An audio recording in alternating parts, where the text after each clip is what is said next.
So the new Premier League season is right around the corner, but I'm going to do it. I'm going to do my predictions. I'm not looking forward to this, but let's get into it. Welcome, Blue Believers, to another episode of the Stamford Sync, where we are syncing up with everything Chelsea FC.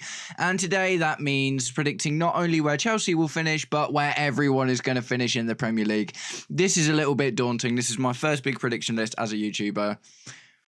And I'm going to make some howlers, right? It's probably absolutely going to happen. I mean, the likelihood of exactly predicting the Premier League is obviously pretty small, but I am going to give it my best shot. But guys, before we get into it, if you are enjoying the content and would like to see more, please do me the distinct honour of liking and sharing the video, subscribe to the channel, or just roast me in the comments.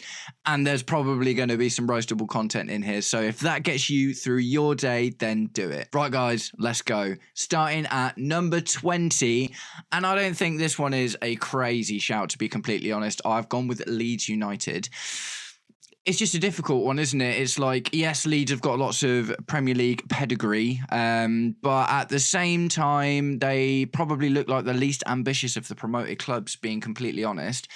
They haven't really signed anyone. Daniel Farke has still got massive question marks over him as a manager. Obviously, did really well in the Championship, but he's done really well in the Championship a couple of times and not necessarily managed to transpose that form into the Premier League. So I think it's pretty safe to say that Leeds are going to go down one way or the other, but I am putting them in 20th. 19th. I'm actually going with Brentford, man, and well, maybe that's a little bit harsh, you know what I mean? But at the same time, they've lost two of their really, really important players in Mbeumo and Norgard. Thomas Frank is the most important thing that they have lost. He has gone to Tottenham, and arguably he was the main reason for their, kind of really good Premier League position over the last few seasons for Brentford anyway. I think without Frank and without that kind of extra firepower from Mbeumo and that solidity with Norgard, I just don't think they've got enough to stay in the Premier League. And, the manager that's come in is not exactly particularly well known for, anything, to be completely honest. So I just think it's a big ask, man. I think it's a big ask to go from someone like Thomas Frank to a relative unknown and to obviously really struggle to replace that outgoing talent that they developed. So in this aspect, I think, Brentford for 19th. 18th, I'm going for Sunderland, and that's a bit savage, man, because they are, if Leeds are the least ambitious, Sunderland are probably the most ambitious. They have been out of the Premier League for a really long time, and they are clearly really, really trying to put a squad together that means that they will stay in. The likes of Granit Xhaka, Mark Yu, do you know what I mean? They, the Diarra from Strasbourg, which they outlaid a hefty sum on. They're probably still not done either. They have had the second highest ever spend for a promoted team behind Nottingham Forest that time. The Forest bought like 20 players in one season when they got promoted. But I just don't quite think it'll be enough. I think they've been out of the Premier League for such a long time that there is not enough remnants in the club to kind of see them through. Now, again, I could be completely wrong. Obviously, Nottingham Forest just managed to scrape it and went from strength to strength, so it is very possible. But today, I'm putting Sunderland at 18th. So that's the relegation fodder, and this is probably my first hot take, but I think Burnley are looking like the strongest of the three teams, and I think that they will finish in 17th. I think that Burnley have recent Premier League experience, quite a lot. They've been up and down. Obviously, Sean Dyche kept him in for absolutely ages. Now, I understand they haven't got Sean Dyche right now, but going to Scott Parker is more of a return to form for a club like Burnley than someone like Vincent Kompany, who was very play my style, progressive football. I don't see Scott Parker being beholden to his philosophy in the same way that Vincent Kompany was. I think Scott Parker will do whatever it takes to pick up as many points as possible. If that means digging in, playing stodgy Brexit ball or whatever it is, do you know what I mean? And not even just that, man. Look at the signings that they've made. Kyle Walker, wow, what an unbelievable signing for Burnley there. That in itself, so much experience, winning mentality. That's absolutely brilliant. Obviously, they've brought in the two Chelsea boys, which, makes us a little bit more interested, because I'll be interested to see how the likes of Ugochukwu and Armando Brea develop at Burnley. I think they'll be really good players for that club in this relegation battle that they will clearly find themselves in. There is still little rumours and talks of people like Ben Chilwell maybe be going to Burnley as well. Do you know what I mean? So maybe Burnley aren't done. And like I say, between their recent Premier League experience and the players they've brought in. Obviously, the one really big loss for Burnley at the moment is Trafford, right? Trafford going to City. And the fact that he's gone to City shows you how important he was to the team. So that's going to be a tough one, definitely. A good goalkeeper is obviously really, really important. But I do back Scott Parker's Burnley to stay in the Premier League this season. 16th, I've gone for West Ham. And maybe that's harsh again, but, you know, as someone who's got a bit of experience with Graham Potter at your club, I just don't think he's the guy to turn it around, man. And largely, you know, so they've lost Kudus to Tottenham and they haven't even nearly replaced him. Graham Potter is maybe the cringiest manager I've ever seen. Ever. Just, do you know what I mean? He doesn't really, I can't see him galvanising the team for a relegation battle. I can't see him galvanising the fan base. Do you know what I mean? It's just a bit, it's just a bit cringe with Potter, isn't it? So yeah, you know, obviously West Ham really struggled last season and I do expect that to continue, but I do think they'll avoid relegation. 15th, Wolves. And a lot of these kind of places, I guess, are a bit interchangeable, right? Because when you get to this point in the table, it is often 1 or 2 points that makes the difference. What I do think is the gap in quality because of how badly last season went for a lot of clubs that, you know, you would expect to do well. The gap in quality between the promoted teams and the other teams in and around that position maybe is not quite as wide this year as it has been previously, which is great, by the way. I really, really hope that is the case and what happens. But I don't necessarily think Wolves have strengthened enough. Obviously, they've lost Ait-Nouri and Cunha, who were 2 really important players for them, and they've both gone to top teams as well. Do you know what I mean? So you could argue that they were, you know, obviously really good quality parts of their team. We'll just have to see what happens. I haven't got a huge amount to say about Wolves because I don't follow them super, super closely, but I haven't seen that sort of ambition. I think the players that they've bought will probably be, you know, the right sort of players for that bottom half of the table battle. And, you know, I think there probably won't be a huge amount between 15th and 18th this year. 14th, I've gone for Everton, and I'm pretty sure that's where they finished last season.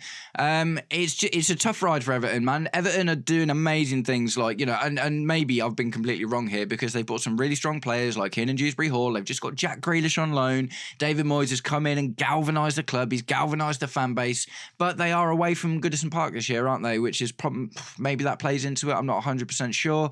But either way, I mean, you know, we could be surprised by Everton 100%. Maybe I'm doing them a disservice here, but I think that they will, you know, if they finish 14th, I don't think it will be like last season where they did it despite nearly being in that relegation zone and obviously David Moyes came in and pulled them out of it. I think they'll comfortably sit in that mid-range or top of the bottom, if you will. 13th, Bournemouth.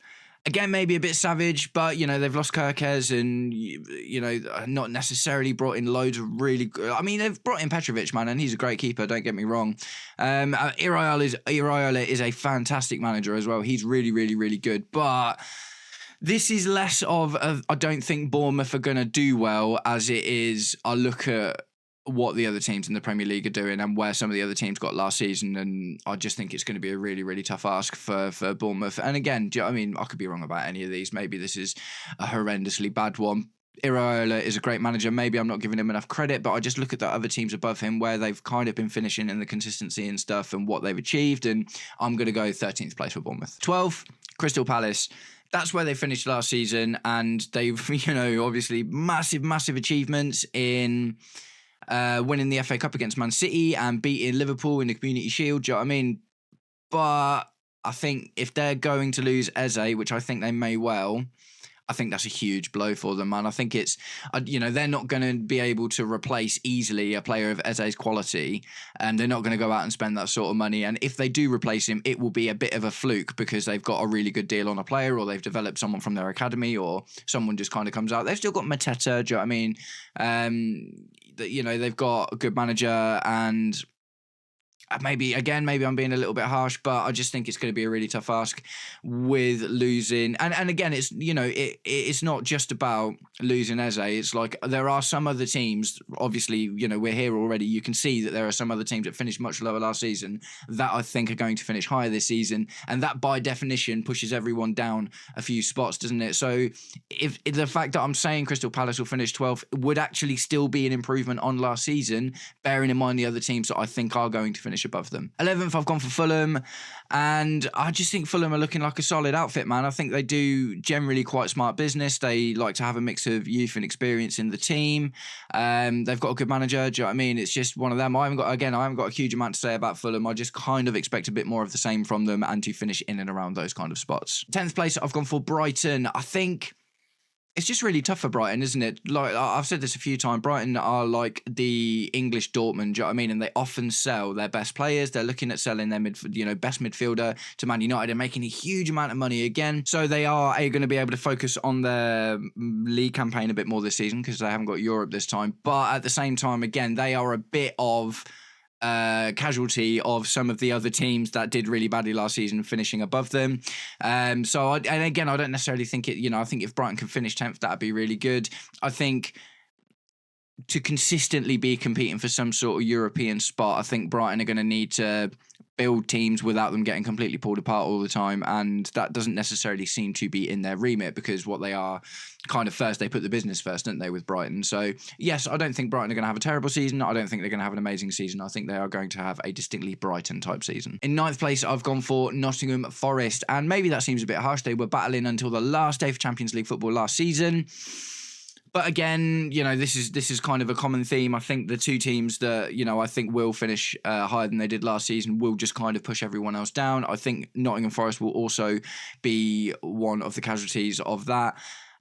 They lost to Langer, which isn't necessarily like, oh my God, no, they've lost to Langer. Do you know what I mean? He was a really good player for them. They look like they're getting James McAtee, which is an excellent, if not better, replacement, to be fair. But it's just so hard over a season, man. Do you know what I mean? And it is just... there's other weird stuff as well, like Marinakis and the Morgan Gibbs-White stuff I think is a bit weird. Is it one of those things where he's staying because he really wanted to stay? Like, what's gone on there? Is he going to be happy to be there? Is he going to play as well as he did last season? Morgan Gibbs-White, obviously a huge part of their success. Can Chris Wood have another season like last season? No, purple patch for a player in their 30s isn't necessarily unusual, but for them to carry on that, you know what I mean? It's a big ask from Chris Wood to score all of those goals again. Like I say, I think the Morgan Gibbs-White stuff is unusual, do you know what I mean? And yeah, okay, I know he's staying with the club now, and obviously Spurs had kind of, but one minute, that's the thing, is 1 minute he's expecting to go to Spurs, and then the next minute he's like, am I trapped at Nottingham Forest now? I don't know. If you're a Nottingham Forest fan, get in the comments, man. Talk to me about how you feel about that. Would it have been better just to let him go and then try and reinvest that money in someone else? But yeah, I don't see Nottingham Forest having quite the same push that they did last season. Okay, so in 8th place, I'm going Man United. It's a difficult... I really, really enjoyed watching Man United finish 15th last season. Don't get me wrong. It was so much fun. When they got Ruben Amorim initially, I was actually a bit worried for the off. I was like, oh man, Ruben Amorim looks like a great manager. He could sort of be that guy that just comes in and turns things around. But it was a mess that he walked into, man. Do you know what I mean? The aftermath of Erik ten Hag's trail of destruction has required a lot of cleaning up. And there's other stuff as well, isn't there? Like, the fan base have been at odds with the ownership for a really long time. And unfortunately, that hasn't changed with Jim Ratcliffe either. So Amorim walked into a bit of a mess, and he called them the worst Man United team of all time. That's a bold statement from your own manager. Do you know what I mean? So yes, I absolutely think Man United are going to do better than they did last season, and I think 8th would be amazing. So coming from a Chelsea fan's perspective, we dropped down to 12th. Got into 6th, got into 4th. Do you know what I mean? These things do take time. I don't expect him to come in and challenge for Champions League spots or anything straight away. He has had money and trust to rebuild the squad in his image now. Whereas last season he was working with Erik ten Hag's cast-offs, bar one left wing back that he bought in. Dogu is it? I can't remember the guy's name, but they're still looking at going as well. Do you know what I mean? There's talks about the goalkeeper situation. Obviously, Onana has been a bit on and off for a little while now, but ultimately that completely revamped attacking line. Do you know what I mean? The likes, Højlund has been linked to Roma and back to Italy. Do you know what I mean? And that was what a waste of money that was, man. 35 mil they're talking about selling him for. That's nuts. But Man United, are Man United, aren't they? And it would be disingenuous of me to say that I don't think Amorim is going to do a better job now. He's had 6 months at the club. Now he's had backing and been able to revamp his attacking line to suit his image. Obviously, they're looking at shifting Garnacho out to Chelsea, one of the most protracted sagas of the summer. And that's just another thing, isn't it? It's like Amorim doesn't play with players like Garnacho, and he wants to use players like Cunha and Mbeumo, do you know what I mean? These kind of half-space number 10s, and allow his wing-backs to handle all of the width stuff. Harry Maguire's actually been improving quite a lot. I used to love Harry Maguire being a bit of a meme, do you know what I mean? But, old slabhead. But at the end of the day, he has been pretty good. He was obviously always really good for England. He's definitely that Europa League match against Marseille or Lyon, I can't remember who it was, but the French team, when he kind of led them back to that win. Lenny Yoro looks like a real player. It's going to be an interesting one, man. It's going to be an interesting one. Obviously, they've just spent big on Benjamin Sesko, just spent really, really big on Benjamin Sesko, and I don't think it takes a genius to say that Sesko is probably going to do better than Højlund or Xerxes has been doing, and at least he's going to back himself more. And because Amorim is such a system guy, do you know what I mean? He will have identified Sesko as the type of player that he wants to lead his line. So I don't love it because I have been really enjoying the Man United stuff for the last couple of seasons, don't get me wrong, but, I think they're going to start finding their way back and become slightly competitive again. In 7th, I've gone for Newcastle. Now, this is a really interesting one. They could do better or worse than this, do you know what I mean? It really just depends on what goes on. Obviously, they have been so unlucky with the signings, man. I feel really bad for Eddie Howe and the fan base more than anything, because Eddie Howe has gone in and done an absolutely unbelievable job. If Newcastle backed Eddie Howe half as much as Man United are backing Amorim, then Newcastle would have made loads more signings. Do you know what I mean? They'd have just got him the players that he needs. But and that is where you have to start to question, what are the ownership doing? Do you know what I mean? What's going on with the ownership there? And unfortunately, even though it was all rainbows and sunshine when the Saudi Public Investment Fund came in, and it was all like, oh, we're going to spend loads of money in that. It's like, you're getting into the Champions League. These are the sorts of things that allow you to spend that money. Obviously, they've brought in Aaron Ramsdale and Alanga, and I can't remember the lad's name, but a centre-back, I think, is coming in from an Italian club or a French club or something. So they are making moves. They are starting to strengthen the squad. They've left it late, and they've missed out on a lot of their big targets. Obviously, Liam Delap and João Pedro both went to Chelsea. And Sesko obviously chose United over Newcastle, which I think is absolutely mad, because he's chosen Man United over the Champions League. That seems absolutely nuts. But again, Amorim must be really selling that project, 100%, man. But at the end of the day, despite all of the difficult stuff that's been going on, and even if Isaac leaves, they will replace him. I think it will be Jackson. I think Nicholas Jackson will end up at Newcastle. And Eddie Howe is awesome at getting a tune out of young players. He might be really able to unlock something in Jackson that we haven't been able to with Poch or Maresca. Do you know what I mean? Look at what he's done with Isaac. For example, Isaac was a reasonably highly rated player when he joined, but Eddie Howe's turned him into an absolute beast. Do you know what I mean? So it's not crazy to think that he could do something similar there with Nicholas Jackson. And yeah, at the end of the day, they are keeping the likes of Tonali and Bruno Guimaraes and Anthony Gordon. Do you know what I mean? They've got good young fullbacks all from Chelsea, Tino Livramento, and I forget what the guy who plays left back is called. But ultimately, Eddie Howe's an absolutely great manager. He's a really good man manager, and they do still have a good squad. Even if they lose Isaac, they've still got a good squad. And they will still score goals. They will still be hard to play against, because that is just how Eddie Howe makes his teams. And I hate this. I absolutely hate this, but 6th, I'm going Spurs, man. What's wrong with me? Whatever. I can't believe you've done this. So I think the thing is, I'm looking at the sum of the parts, right? I am more so than I am with Man United. I'm not really looking at last season with Spurs, because they're going to play a different type of football, but they're not going to be completely reinventing the wheel like Man United are. And they've really strengthened their positions, man. Obviously, Kudus, what a player. Really, really good looking player in Kudus. And this is a little bit, if I'm honest, based on the idea that they might bring Eze in as well. And if Spurs get Eze, that's massive for them, man. That's absolutely huge for them. Obviously, they really, really need to get some sort of player to replace the unfortunate situation they have with James Maddison, who will be injured out for the rest of the season. And like I say, Eze is such a quality player that if you put him in a Spurs team that has good parts and now will be manned by a very, very good Thomas Frank. Yeah, man, they're backing Thomas Frank at the end of the day. Do you know what I mean? They're backing Thomas Frank and they're just coming off a trophy win. They didn't even do that badly in the, I mean, you know, they kind of fell apart in 10 minutes in the PSG game. But at the end of the day, they went toe-to-toe with PSG for the majority of that game, and it obviously went to penalties. So I think already you got to look at Spurs and be like, right, okay, they can get a draw with the European champions. We beat them, obviously, so that puts them a few rungs below us. But they're bringing in good players. They are not, you know, making bad moves at all. Kudus is wicked. If Eze comes in, that's going to be absolutely great for them. Striker situation's still a little bit dull, isn't it? But, you know, Arsenal have done pretty well without a decent striker for the last few seasons, so it's not crazy to think that Spurs could as well. And like I say, man, this is more about how highly I rate Thomas Frank more than anything. I think he's such a good manager. I think Spurs have done really, really, really well to get him over the line. I was well up for Ange season 3, man. I was well up for Ange season 3. Ange has been one of the only things that's made me actually like Spurs for absolutely ages, because I just like his character, man. I know he could be like really negative and stuff, and he was a bit cringe sometimes, but mate, yeah, I always win something in my second season, and he did. And the fact he can walk away with that, you know, fair play to him, man. But yeah, Spurs, I think it would be nuts to think that Spurs are going to finish 17th again, do you know what I mean? And I think, if anything, people might underestimate them, and that actually might do them a favour. Do you know what I mean? They've also got European football this season, so that's obviously going to help with attracting players, isn't it?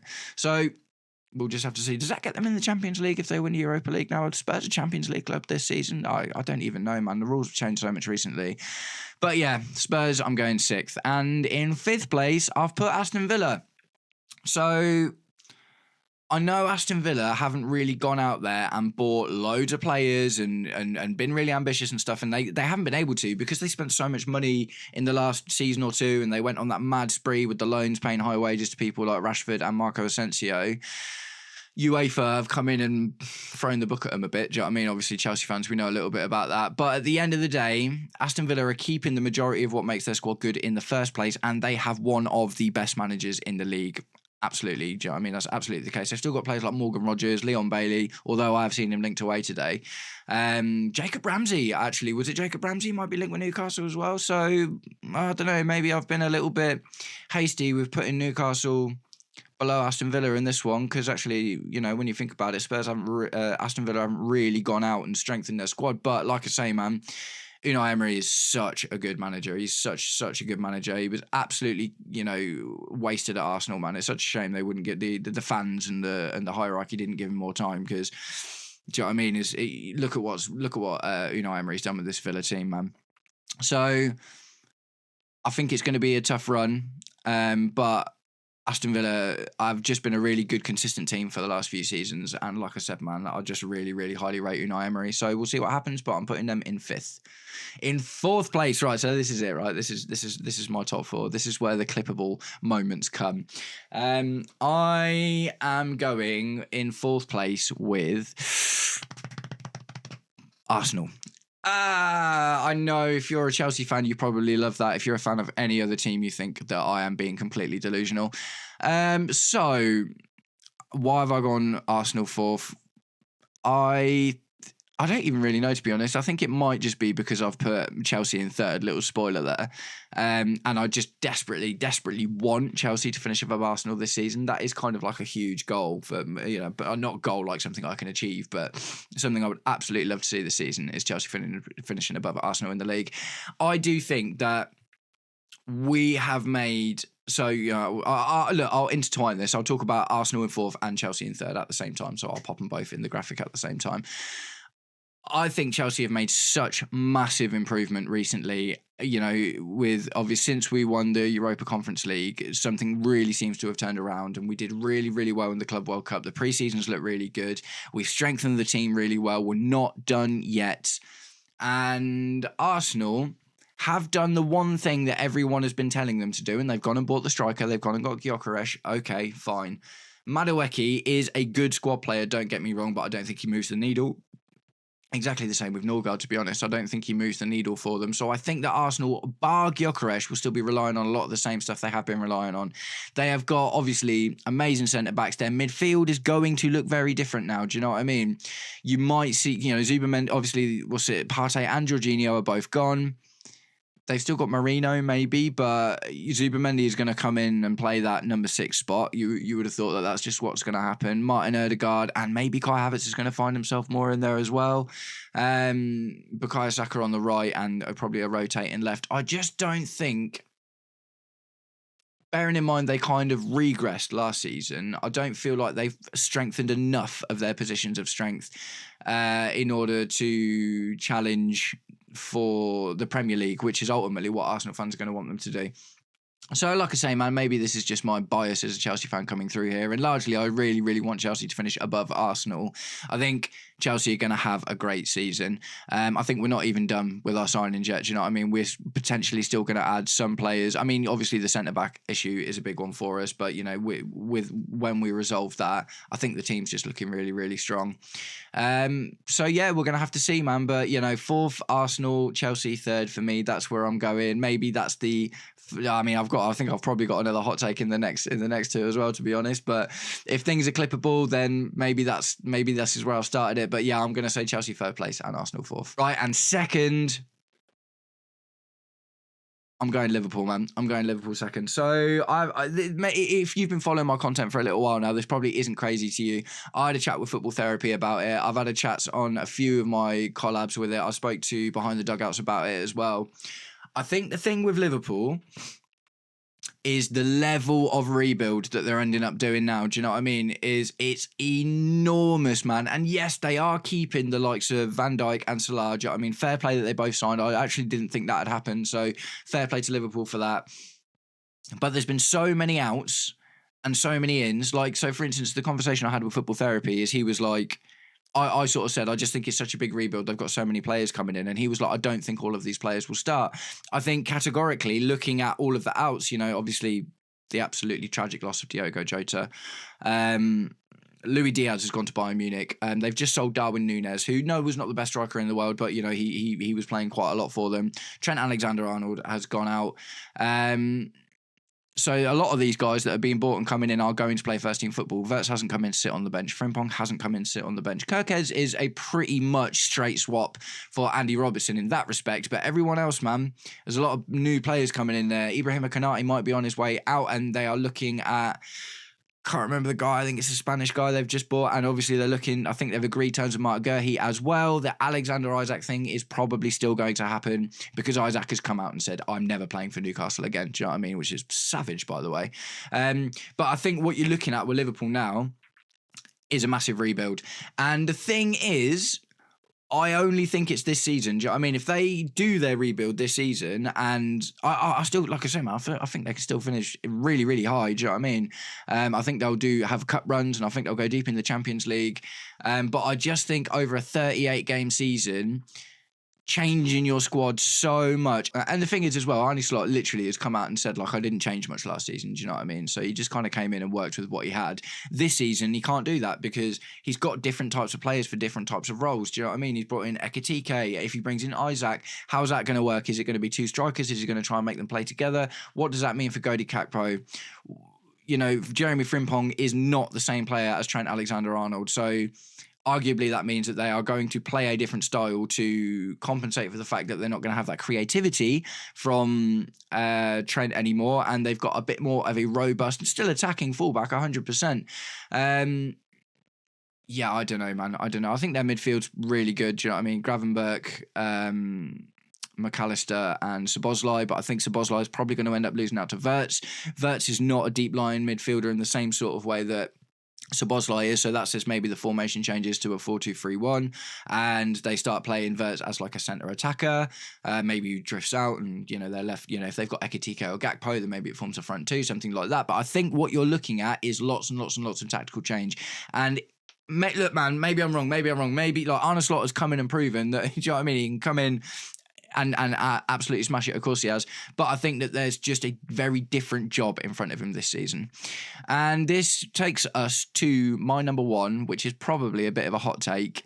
I know that there's lots of issues and there's loads behind the scenes and stuff, but I just can't get this niggling thought out of the back of my head that Man City are going to win the Premier League this season.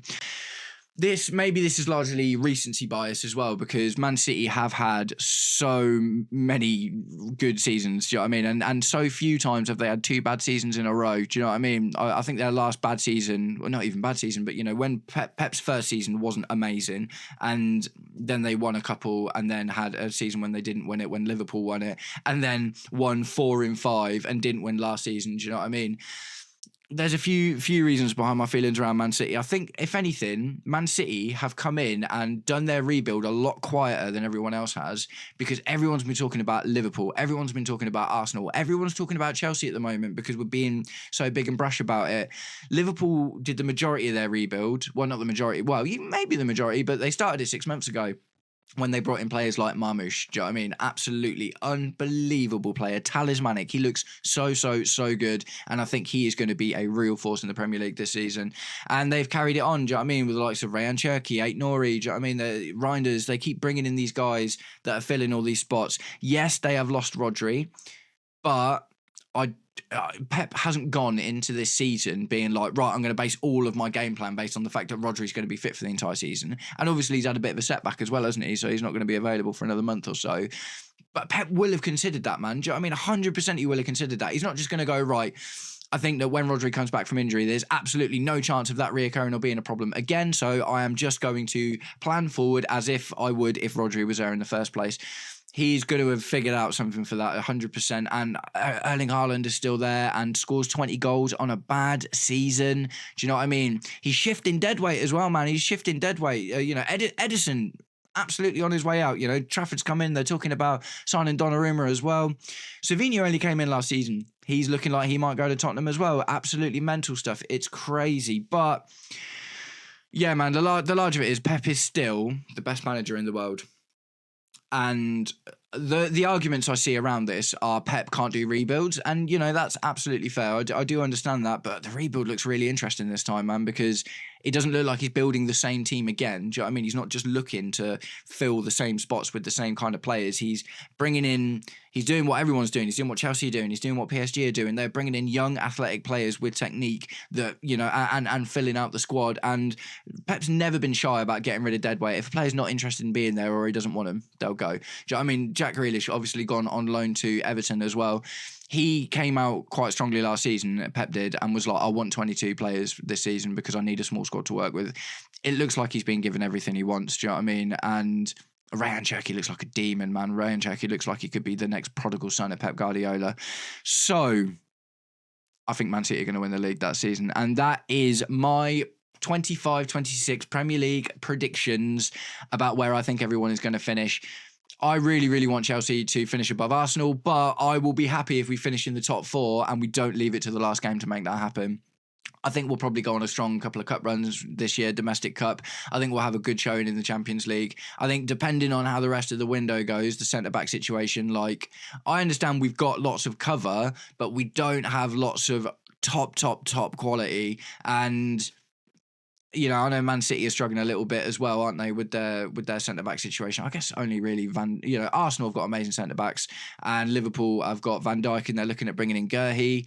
So, that maybe is a bit of an Achilles heel for us as our centre of the defence. We'll have to see what happens. Either way, I'm going to wrap it up there, guys. Give me your predictions in the comments. I want to know what you guys think as well. Even if it's just your top 4 in your relegation, you don't have to do all 20. I just want to start seeing what you guys think is going to happen next season. And let me know what you think about my list, man. Am I going to rue the day? What I will do is at the end of the season, I will come back and I will make a video reacting to this video. And obviously, we'll look at the table as it ends. I might even do a half season one. Obviously just to just to keep it in context and stuff, but I'm probably gonna have some egg on my face come the end of May, aren't I? But we will have to see what happens, man. Nice one, guys. Thanks very much for tuning into the video and sticking around until the end. If you did, I can't wait to catch up with you again very, very soon. Take it easy. Peace.